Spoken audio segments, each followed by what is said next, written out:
What's up, everybody? Welcome back to Save with a Twist. I am your host, your BFF, Darissa, but you can call me D. Now, I know February is the month of love, all of these things. So I was talking to a couple of friend girls of mine, right? And, we're talking about Valentine's Day, plans, what happened, what didn't happen.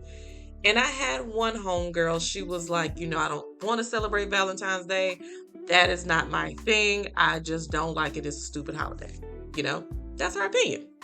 Then I had another friend girl I was talking to about, dating, relationships. And she got me to thinking, okay? So she was like, I'm so happy. She was happy for me to be dating and all the things. But she was like, well, I don't want to date unless God sends me someone who is worth my time. And I said, okay. I was like, are you actively dating? No, I'm just going to wait for God to send him. Now, mind you, like I said, this podcast is called Save with a Twist. But here's the twist. How is God going to send him if you are not in a position to be found? That's all I got to say. But it did make me think about something in all of the conversations I've had with my girls about love and things like that. And the question that came to me, is love supposed to be this complicated? So let's talk about that today because we need to unpack some things. Now, what I really got from, talking to them and this question popping into my head is, is this supposed to be this complicated? In the Bible it says love is patient, love is kind. However, it does not seem like that exists anymore. Or does it? I don't know. But I do think I have an answer to the question, but it's not really an answer per se. I think what the problem is that love has gotten confusing. And we think now that love is confusing, but I actually think we're the confused ones. Because let's be honest. Many of us out there, we want love, but we're tired. It takes a lot of work to try to find someone or meet someone because I don't want to call us social R words. You know what the word I'm trying to say. I'm trying to not be offensive with it. But we're just social dum-dums. Let's just do it like that. And then there are many of us who, we're healing and we're trying to connect with someone, but sometimes when you're in your healing process, you don't need to connect with no one but yourself. And it's okay, if you want love, you want all these things, but you are tired because it just seems like it's a merry-go-round that does not stop, but there's nobody on the merry-go-round but you. And we're gonna be real honest. We're going to, acknowledge that sometimes we want love, but we want to protect our peace because we do have, for the ladies out here, because I can only speak from my perspective as a woman, we do have men out here that are disturbing demons that are just coming to ruin your day just because they have nothing better to do. And then sometimes, we want the connection with people, but we're afraid that we're going to be disappointed by them and or in turn are going to disappoint somebody else because we're not exactly what that person is looking for. And then I will say I feel like this is the root of the problem. I really do. Is that we want simplicity in a complicated world. Like, that's the problem. Because do y'all remember, like, when you're little, or even if you have nieces and nephews or children, whatever you're doing in your life, and when they're little and they just are out there playing and they are asked just as a random person or random child, do you want to be my friend? And they're like, yeah, and they're just friends. It's so simple, so uncomplicated.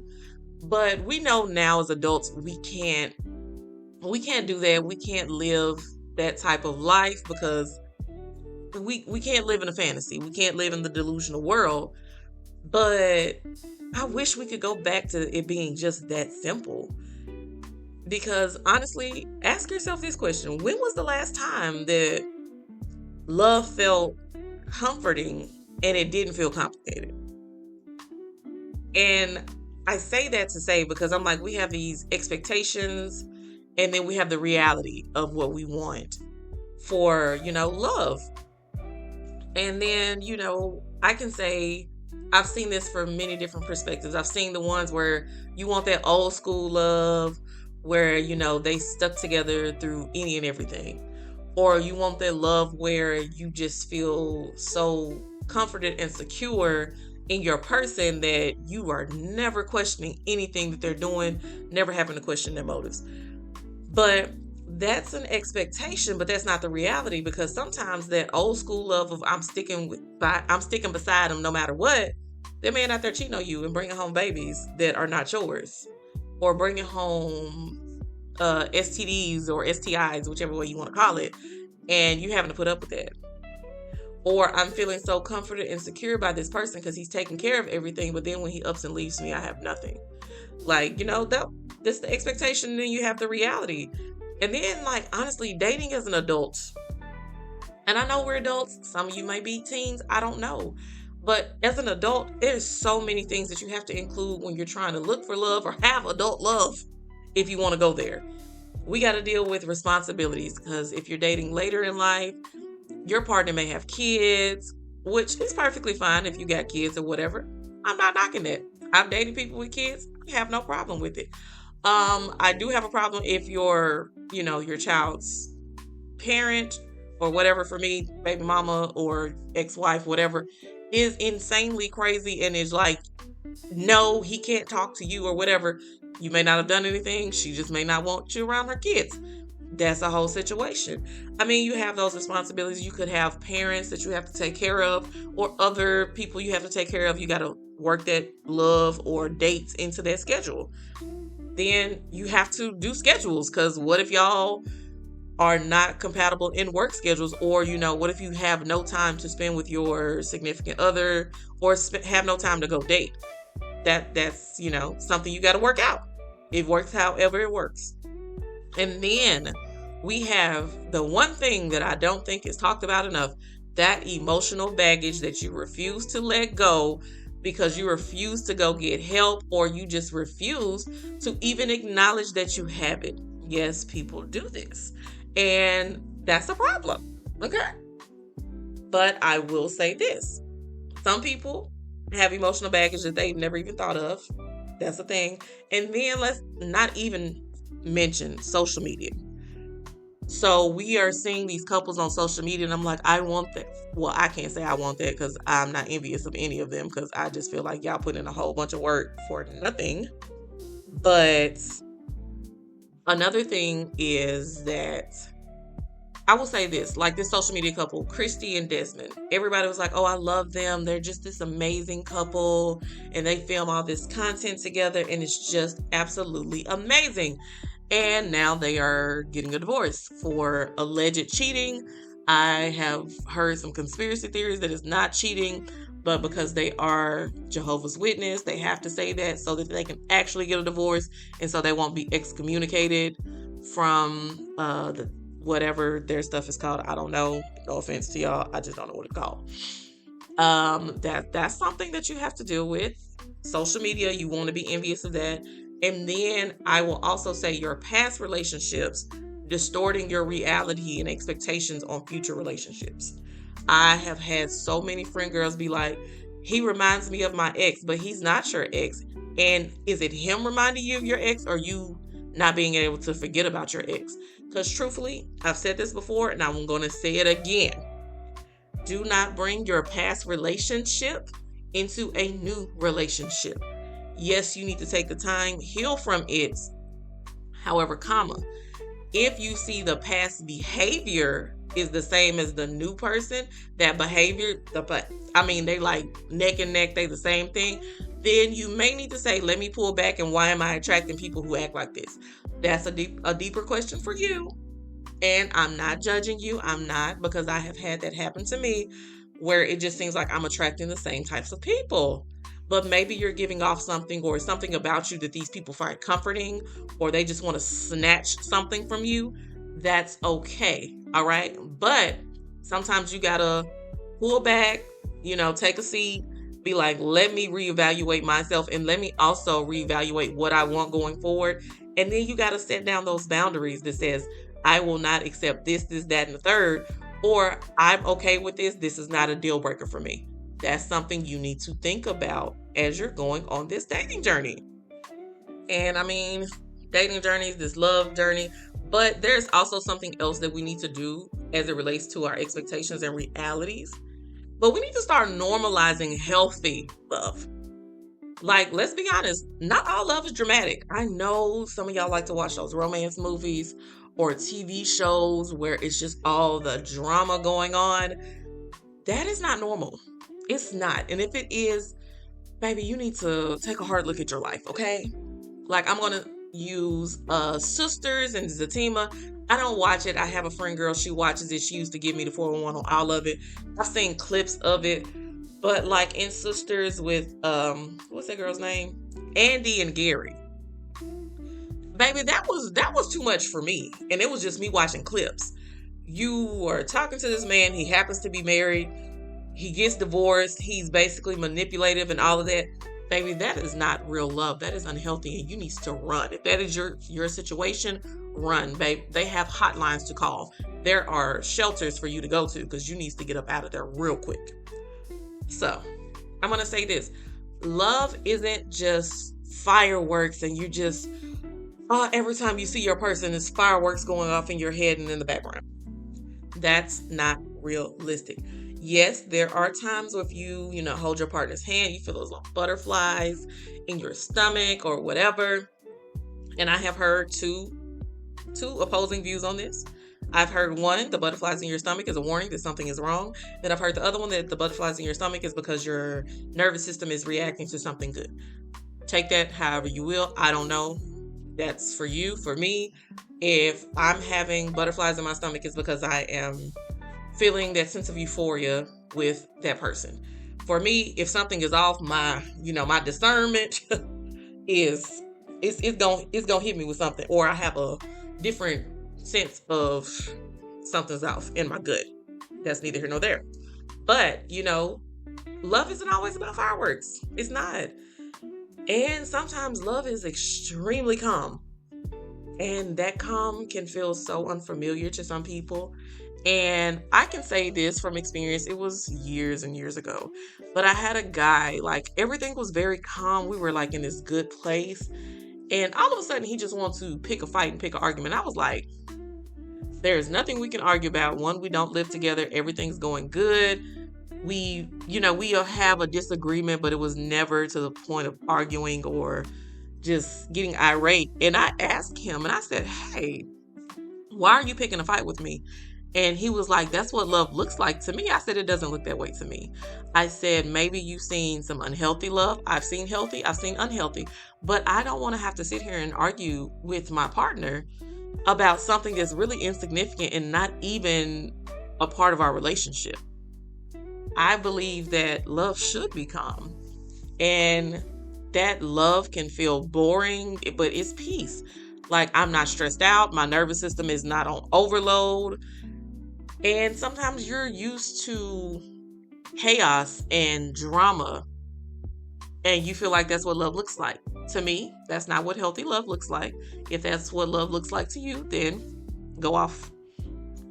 But I just want to say, like, the expectations versus your reality. For me, I want that peaceful, calm love where I can sit down with my partner. We can have a good night watching a good TV show, watching a good movie, laugh, kiki it up. We can sit in silence if that's what we need to do. I can be reading a book. He can be playing a game. I don't care, because I know men, they like some video games, Madden and all of that, 2K, whatever it's called. I don't know. Or he may be wanting to read a book. Who knows? But we should be able to sit in silence. We should be able to talk to one another. We should be able to laugh and have fun and play with each other. Like, your partner should be your best friend. And even if they're not your best friend, but they like, their relationship is just so good that God forbid y'all end up breaking up or not talking, that friendship and foundation could still be there.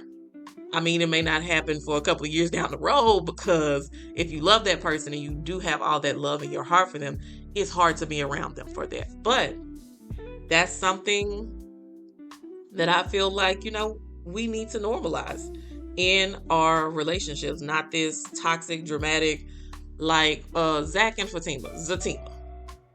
Like, we get Fatima, she rides for Zach and Zach rides for her.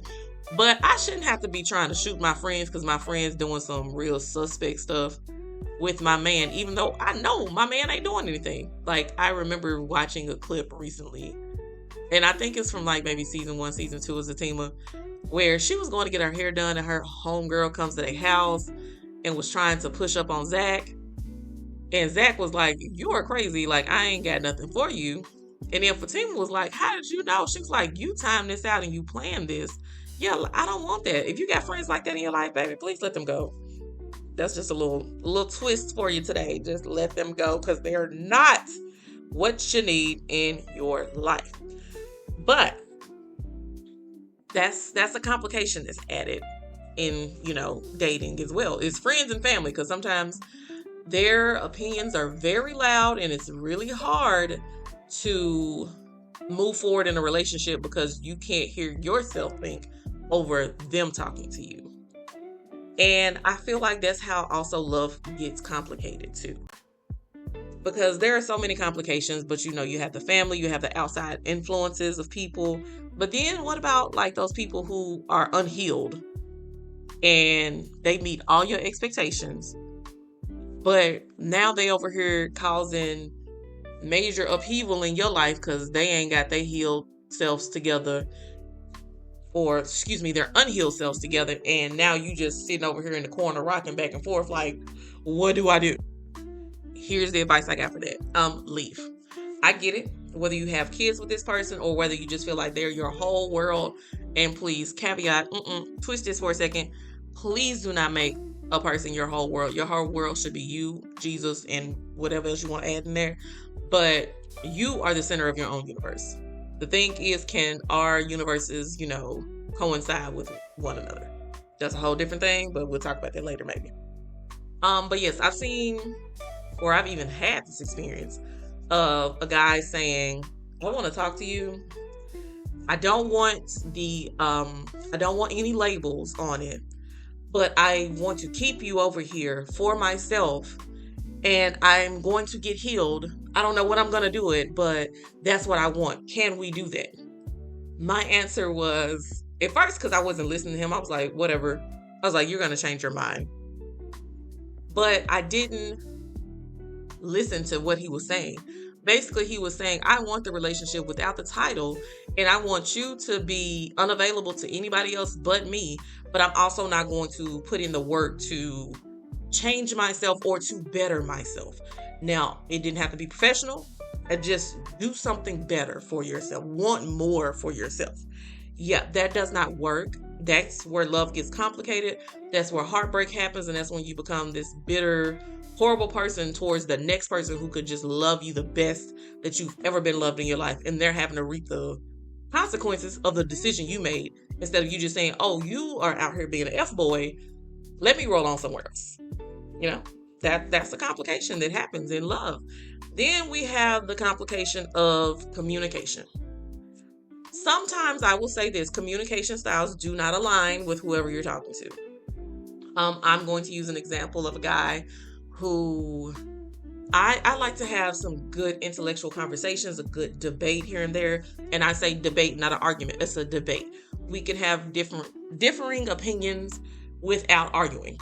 But I was talking to a guy, or rather he was talking to me because I really stopped talking to him. And the best that he could do in conversation, y'all, was, "Hey, how you doing?" And that was it. Like, there's no more added to said story. He could not give me anything. And let me tell you how much of a problem that is for me, because I like to communicate. This guy was even telling me, "Oh, you make me so nervous that my brain just shuts down." I'm like, is that supposed to be a compliment? Because I don't think it is. It's cute that I make you nervous, but it's only cute once for me. I need you to talk and use your words. I've even had a guy who, for Valentine's Day, that just passed, sent me a red heart. And I was like, what is that supposed to mean?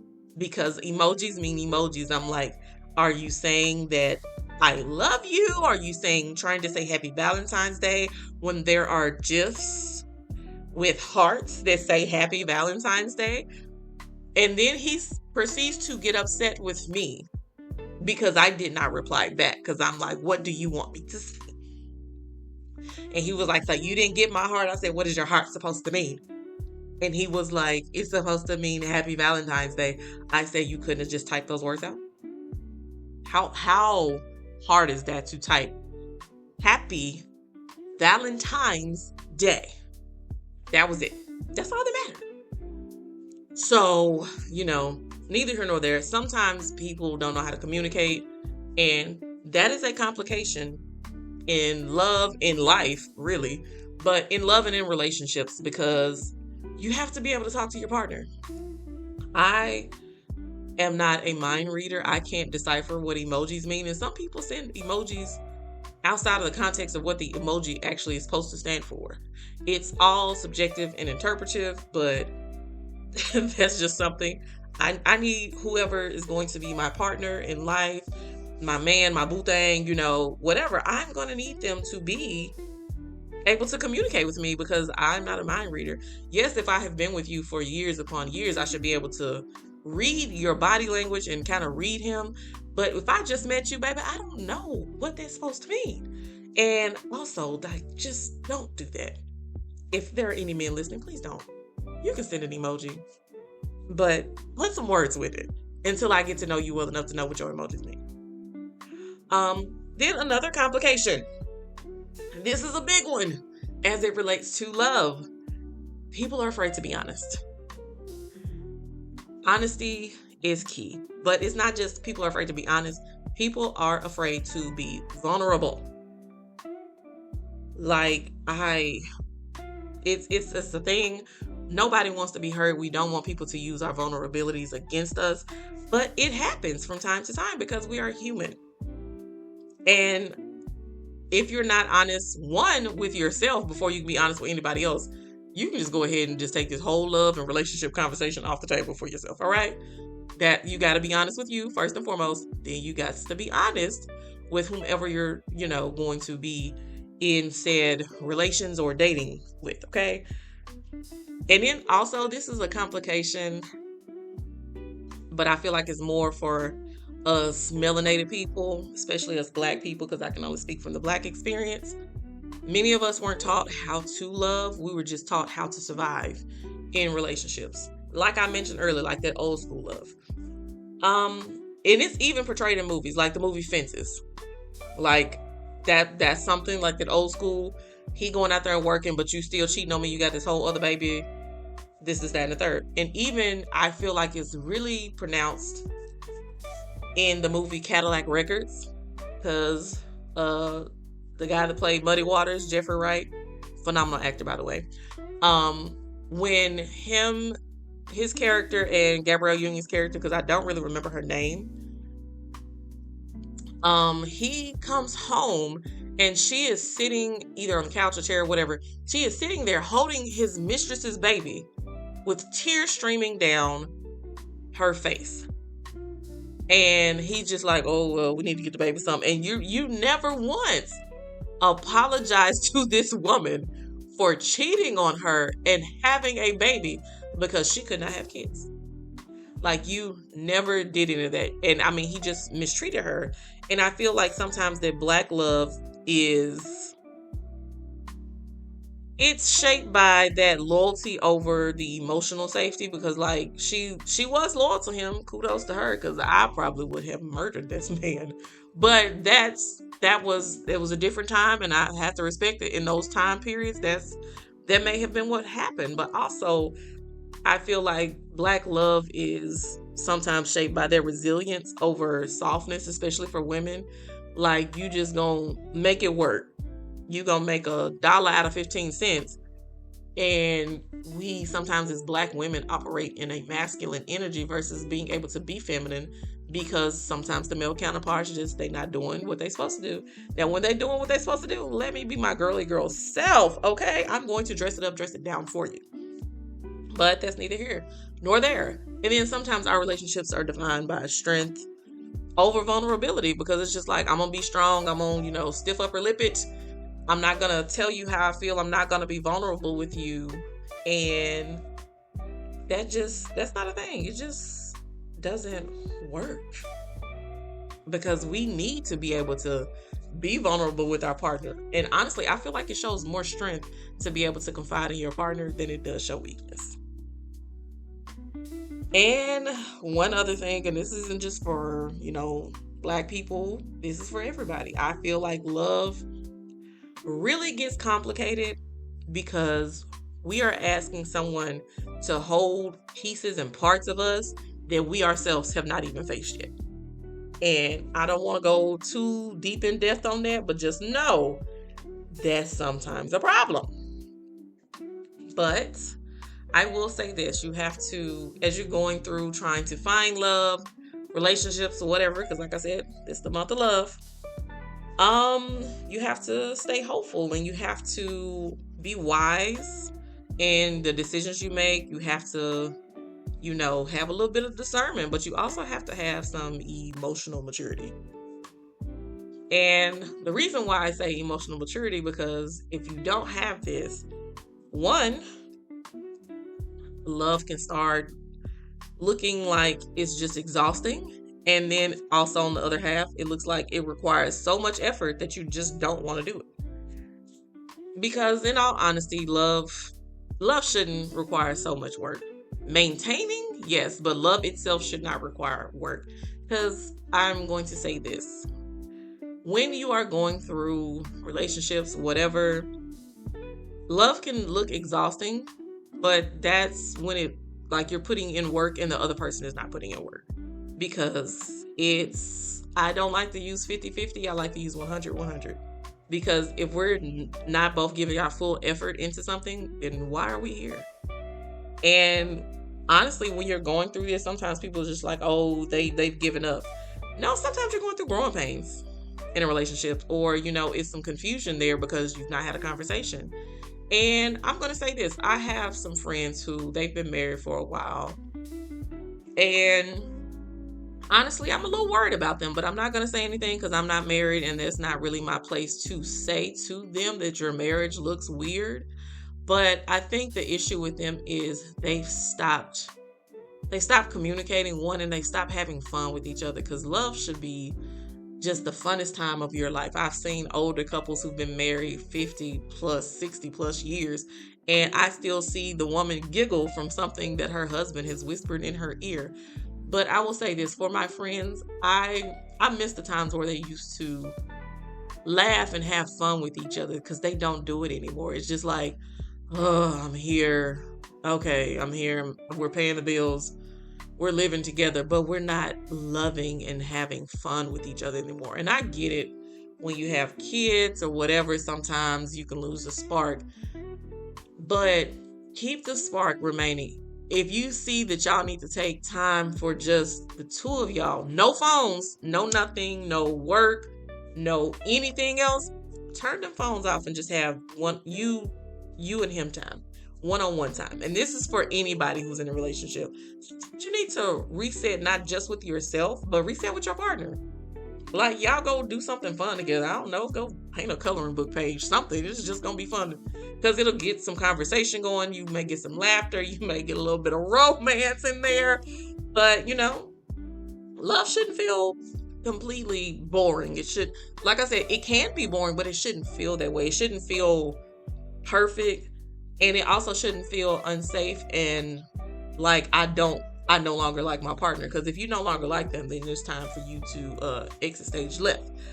But yes, and the reason why I'm going to say this is because sometimes I feel like when we're trying to do all the love things or whatever, we may have had a moment in our lives where we are triggered and we don't realize we're triggered. Some things can trigger you in life, and you don't realize it, and now you're putting in this whole bunch of effort when all you need to do is go talk to maybe a therapist, maybe to somebody else that's not your partner, because maybe they won't get it. And then I'm also going to say that sometimes love requires so much effort is because you yourself, like I talked about earlier, you yourself are unhealed. And truthfully, for those who have gone through healing processes and therapy and whatever else you have to go through, love looks a little different for you. It does. So it doesn't look like effort. It now looks like you're being extremely picky. Because once you are truly healed, you are very slow to attach to people. Like, you're not trying to create these soul ties and stuff out here. You're very quick to start noticing people's patterns. And that's not even just in love, that's just in life. You'll start noticing patterns and you'll be like, oh, I peeped that game. I'm going to go ahead and head out. We ain't doing that. And then you are also very, very much not tolerant of any inconsistency of any form. And that's very true. I do not appreciate inconsistency, not just in romantic relationships, but in friendships. Because, babe, if we're not going to talk, we're not going to talk. And I'm not going to continuously reach out to you and put in all this effort and nothing is happening because I'm going to match the same energy you give me. That's all I got to say. And truthfully, when you start growing and, growing up sometimes too, growth can make dating feel a little bit harder than what it's ever been before. Because, like, for me, as a Black woman, I'm making a point and a habit to choose healthier love than what I've done before. And that healthier love can mean disappointing people without it, just making me feel so bad that I disappointed you. Because guess what? My feelings are valid too. A lot of times we disappoint people and we're so hurt that we disappointed them, but we're invalidating our own feelings. And, another thing that I don't mind doing in picking healthier love is going against cultural norms.